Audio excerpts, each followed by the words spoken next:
Hello everyone and welcome back. My name is Mr. Cobalt, and in this video I'm going to be talking about the exceptions to the octet rule.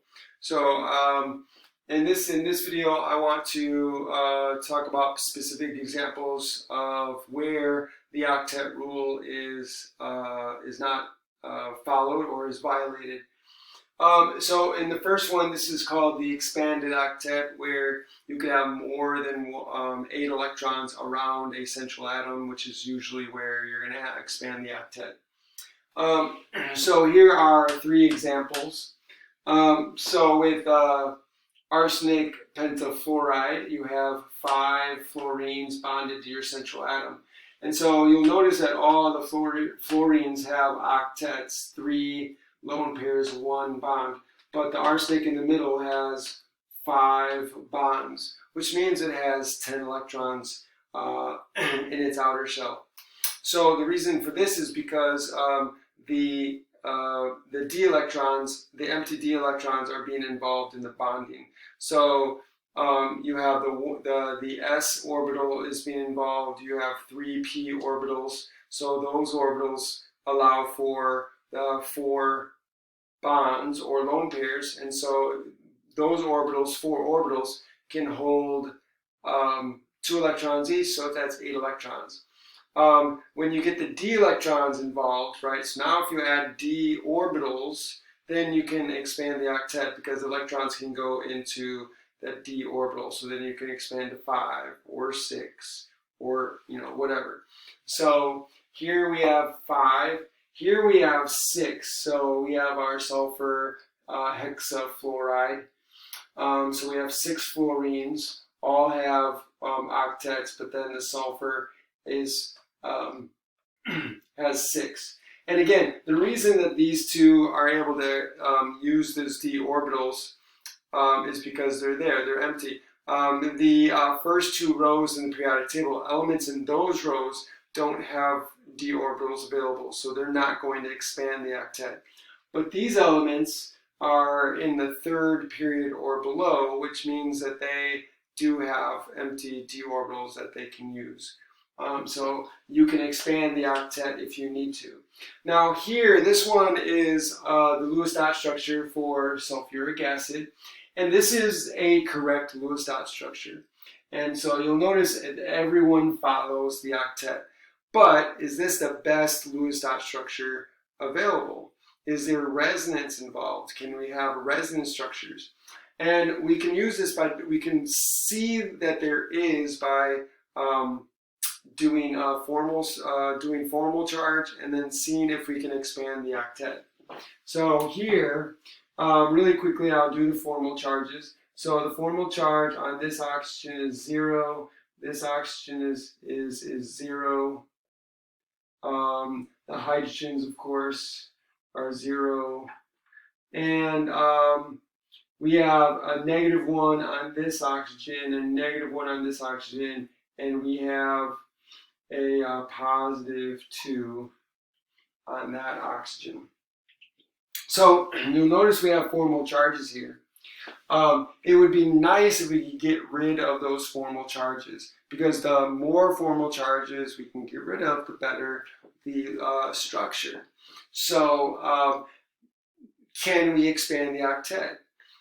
In this case, we can. Sulfur is 3rd period or below, so we can expand the octet, and we can do that by moving electrons in here. So we can move electrons from the oxygen to create a double bond between the oxygen and the sulfur. So if we do that, we can move the electrons here to create a double bond, and that is going to, if we do this, so let me do really quickly, double bond, oxygen, oxygen. I'm going to leave off the lone pairs so I can just draw this more quickly. Okay, so here we have the double bond there, and everything else is the same. But now notice what happens with the formal charge. I'm ignoring the zeros for now. So if we move this, Notice that this fits the pattern now. So this oxygen is now 0 formal charge. And if we calculate this, we'll find that this is a +1 and this is a -1. So we were able to reduce the formal charge on the sulfur and get rid of the formal charge on the oxygen by making a double bond. But at the same time, look at what we did. We expanded the octet to 5. Well, we can do it again, right? So if we do this here, if we do it again with this oxygen, we can get rid of that formal charge and this formal charge. So if we do it again, we can get, again, I'm just going to write this with a double bond, this with a double bond, OH, OH. And so in this case, now that one is 0, and now we have a 0 formal charge on the sulfur here. So all of these, this one, and this one are resonance structures for sulfuric acid. So for sulfuric acid, these are the 3, but these aren't the only ones. There's more, right? Because remember, this double bond doesn't have to be there. It could be there. So there's actually 2 resonance structures here.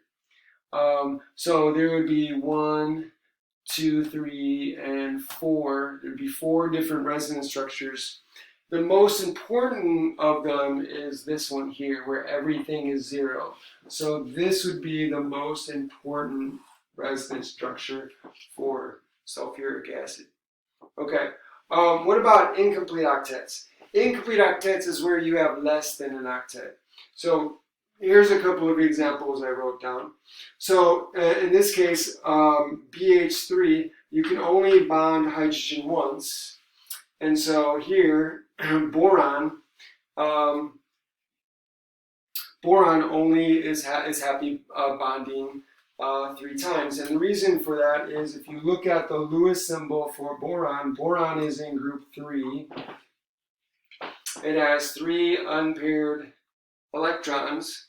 So it would love to pair those up and it would be happy. So it does that by binding and sharing the electrons with the hydrogen, and you get 3. So it's happy with that number. So you don't need to worry about fulfilling the octet rule here. So this is fine with that in that way.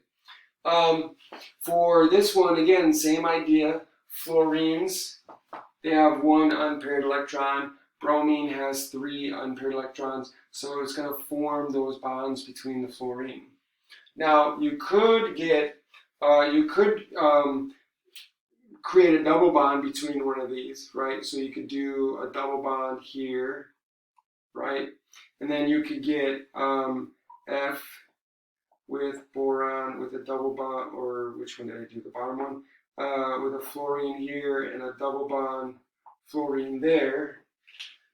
And so now you'd have the octet, everyone would have an octet. But of course, fluorine, this doesn't follow the bonding pattern for fluorine. And if you look at the formal charges, the formal charges in this one is 0, 0, 0, and 0. But then if you try this, you get formal charges that are not 0. So you'll get, let's see, so this one, let's see.